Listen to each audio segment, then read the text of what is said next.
মন্ত্রী মহোদয় আমাদের সাথে লাইভে এসে বলছে যে কর্তৃপক্ষের আপনার জিজ্ঞাসা করতাম ওনারা কি লুহালঙ্কর কার্ডের চিকিৎসা করে না মানুষের চিকিৎসা করে।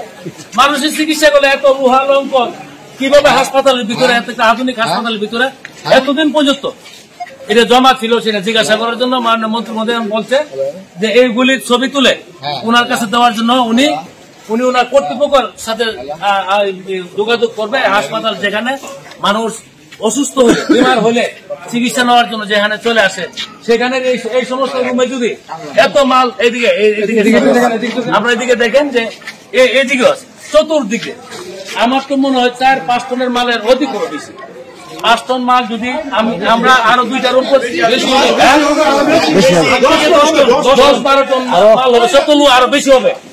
তো আমার এই যে মনে হয় যে আরো 2টা রুম রয়ে গেছে এটা স্টোর বলে ওনারা দাবি করছে, সেই জন্য আমরা স্টোর পরিষ্কার করি নাই।